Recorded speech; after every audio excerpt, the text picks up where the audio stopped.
রোববার দুপুর থেকেই বাংলাদেশ চীন মৈত্রী আন্তর্জাতিক সম্মেলন কেন্দ্র মুখরিত হতে থাকে দেশখ্যাত আলেম ওলামা খতিব ও মুয়াজ্জিনদের পদচারণায়। ইমাম খতিবের চাকরি সুরক্ষা ও ওয়াকফ ব্যবস্থার সংস্কার সহ সাধ্যপা দাবিতে বক্তব্য রাখেন সম্মেলনে আসা আলেম ওলামারা। আলেম ওলামাদেরকে যেন রাষ্ট্র অন করে, তাদেরকে কাজের সুযোগ দেওয়া হয়, কোনো বেতন ভাতার সুবিধা দেওয়া, এটা আসলে দয়া দাক্ষিণ্যের বিষয় নয়। আমরা মসজিদের ইমাম দ্বীন ইসলামের পাহারাদার, মসজিদের খতিব দ্বীন ইসলামের পাহারাদার, এখন আমরা আমাদের পাহারাদারি করব।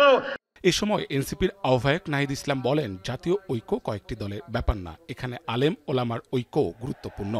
আপনাদের উপর দায়িত্ব অনেক অনেক বেশি, কারণ এবারে শুধু আমরা রাষ্ট্র সংস্কারের কথা বলতেছি, কিন্তু যদি আমরা সমাজ সংস্কার না করি, সামাজিক ফ্যাসিবাদ দূর না করি, সাংস্কৃতিক ফ্যাসিবাদ দূর না করি, তাহলে বাংলাদেশকে কিন্তু আমরা নতুন করে গড়তে পারবো না।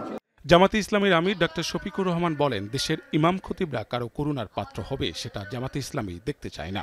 ইমাম খতিবদের সমাজে দায়িত্ব নিতে হবে।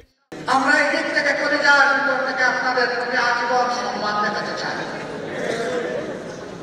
আমাদের ইমাম এবং খতিব সাহেবরা কারো করুণার পাত্র হবেন এটা আমরা দেখতে চাই। সমাজের ফেসলা মিম্বর থেকে আসবে ইনশাআল্লাহ, সেই ফেসলাই মিম্বর মেনে নেবে। বিএনপি স্থায়ী কমিটির সদস্য সালাউদ্দিন আহমেদ বলেন, কোরআন এবং সুন্নাহর পরিপন্থী কোনো আইন এ বাংলায় করতে দেবে না বিএনপি। আমরা ইনশাআল্লাহ সবসময় আমরা বলে থাকি, আজকেও পুনরুচ্চারণ করি, কোরআন এবং সুন্নাহর বিপরীতে বাংলাদেশে কোনো কানুন করা হবে না, এবং যদি থাকে সেই বিষয়ে বাতিল করা হবে।